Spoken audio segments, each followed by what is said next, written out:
Hey, everybody, welcome back. Real Estate Machine Show, Modern Success Formula. I am your host, Chris Matan. Thank you so much for joining me today. So, today I'm going to nerd out a little bit and we're going to talk about leases. We talk about triple net leases, modified gross leases, gross leases. I'm going to try to keep it quick and keep it concise. But a lot of you guys out there, when you see leases, a lot of people in the business, especially in commercial real estate, we already know the fundamentals of what the differences are in certain leases and the benefits and factors going into why we choose one type of lease over another. But I do think that there's a lot of people out there that maybe either don't know the difference, don't care, or are interested to know or what the differences are. Maybe he's going to go, maybe you need the lease space and you're being presented with certain different lease formats and you don't really know what the difference is and how it could either benefit you or hurt you from a tenant standpoint. So, obviously when you look at a lease and a lease structure, you're going to look as a landlord, you're going to look at it one way. And when you're looking at it as a tenant, you're going to look at it as another way. And really, the lease, in its purest form, the lease is a protection. It's a protection for both the buyer, for the tenant and the landlord, so that both parties kind of do what they're obligated to do during the term of the lease. And you've got your rental rate, you've got your term, your expiration date of the lease, and then there's all kinds of legalese on what you're bound to, and what your duties are and responsibilities, and who pays for what, and who's responsible for what as far as repairs and maintenance, and all those kind of things. So I mean, a lease for an apartment can be 1 or 2 pages. A lease for a commercial building space can be, I've seen 100-page leases, depending on the tenant and the level of sophistication of the space and the ownership and the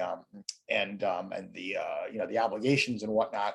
So there's a very, very wide range of topics here to deal with, but I'm going to kind of keep it really simple, and I'm just going to kind of talk about the difference between a gross lease and a net lease, or a triple net lease. And essentially the difference is when you're dealing with a gross lease, it basically means that the tenant is going to pay an amount of rent, a base rent. And a gross lease is going to be a lot of times apartment leases or residential leases are traditionally gross leases. They're just called a residential lease, but in theory, they're a gross lease where you pay your rent, you pay your $800 a month for your apartment, and then you pay the associated utilities that go along with that rent, or go along with that apartment, that will inevitably be in your name. Right. So the electric is going to be separate. You're going to put that in your name. So you're going to pay for that. The gas bill might be the same, the cable bill, the phone bill, those type of things you're going to pay in addition to your rent. But in essence, you're not contributing to any of the operational expenses of the building or the space, right? It's only for your own specific space. So, and it's the same that goes with like let's say a retail storefront. If you go to lease a retail storefront and the landlord is offering you a gross lease, basically that means that there's a rent for the space. Let's just call it $1,000 a month. And then you're going to pay for your own utilities to operate your space, whatever that costs you, or when you're going to be there, and whatever. So you're going to pay your utilities, you're going to pay your base rent, and that's basically it as far as payment goes. You'll have your duties. Sometimes maybe you'll be responsible for the maintenance of the furnace or something like that. Maybe you won't. They're all kind of negotiable items. But generally speaking, when you're talking about a gross lease, you pay your rent and then you pay your own utilities, and then that's it. When you get into net leases, and there can be single net, double net, triple net, right? And I'm just going to kind of bump right away to triple net because it's the highest level of lease. It's the most appealing lease to a landlord. And the reason being is because the tenant is actually bearing the responsibility of not only the base rent, they're also bearing the responsibility of paying for their share of the property taxes, the property insurance, the maintenance and operational expense of the property, snow plowing, landscaping, water, blah, blah, blah. All the things that as a property owner, there are line items that you have. Let's just say you've got a shopping center, okay? And you've got these line items of expenses. You've got a management fee, you've got a snow plowing fee, you've got grounds, you've got water, you've got common area electric, you've got all these line items of expenses that cost you to operate the property, right? So what you're going to do is you're going to take those expenses, add them up, come up with a yearly number, and you're going to pass that through to the tenant, right? And let's say, just to keep everything simple, it's a single tenant. Let's say it's a Taco Bell, right? You've got this Taco Bell building, and you've got Taco Bell as the tenant, and the Taco Bell signed a triple net lease, which basically means that Taco Bell pays the rent to you, the landlord, and also pays for all of the operational expenses of the property. They have 100% responsibility to maintain and pay for the maintenance of the property. So that includes all of the utilities associated with the building, including sewer and water. Maintenance of the parking lot, maintenance of all of the mechanicals within the property, the kitchen, the furnace, the boiler, whatever, all that air conditioning, all that, whatever all that looks like in the specific building, and roof, everything. Now, some of these leases are structured where a triple net lease can be, the tenant is responsible for all with the exception of, say, foundation and structure. The landlord would bear that responsibility. But the point is that when a landlord is able to enter into a triple net lease with a tenant, it removes, the biggest one, I'm sorry, is real estate taxes. That's actually the biggest expense for the property, in theory, that would be passed through to the tenant in a triple net lease.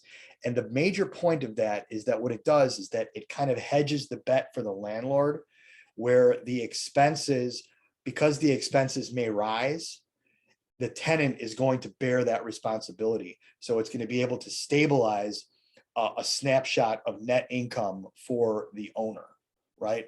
Now, again, I'm kind of getting a little nerdy on this, and I feel like I'm getting a little bit all over the place. But the gist of it is that when you're a landlord and you've got a triple net lease, you now have essentially stabilized your income, because you know that all of the expenses of the buildings are not going to fluctuate out of your pocket. Whether they fluctuate or not is still going to be the responsibility of the tenant. Now, when you do that, sometimes the base rent might be a little bit lower. So just again, to keep the numbers simple, if you have a gross lease for $1,000, but the tenant is not going to pay for anything other than your utilities. So you're going to pay for the real estate taxes and the operation of the building and the insurance and all that kind of stuff. You're going to get that $1,000. You got to be comfortable is going to cover all that, plus a little extra for yourself. Over here on a triple net lease, maybe you're going to only ask for $800, but you might get a longer term lease, and the tenant is going to be responsible for all those expenses. So should the real estate taxes bump up to a point that gets higher than this $800, you're still going to be safe because the tenant bears that responsibility. So it's a strategy that commercial investors use, because a lot of times the debt, and I'm getting really nerdy here, but the debt isn't 30-year debt 9 times out of 10 out of a commercial lease. So, the lease has kind of got to kind of be working side by side with the mortgage. And when the mortgage resets or increases, or you have to refinance or whatnot, and then the property taxes increase. So there's a formula, and there's a strategy that you want to be able to, as a landlord, to pass off all the expenses onto the tenant, so that the tenant will bear that responsibility and perhaps bear the fluctuation. But in return for that, the tenant may get a longer term lease and a bigger and better commitment from the landlord. A gross lease, you may only be dealing with a 1 year lease. And then after a year, the landlord can say, no, I don't want you, I'm going to lease to somebody else. I'm going to sell the building. I'm going to do this. I'm going to do whatever. But with the triple net lease, you're typically dealing with longer term leases, which gives the tenant more security in their space. So there's a lot of moving parts there, but suffice it to say, triple net lease, whenever you hear triple net lease, put your ears up, because it's a strategy that that benefits both sides to to kind of stabilize some cash flow for ownership.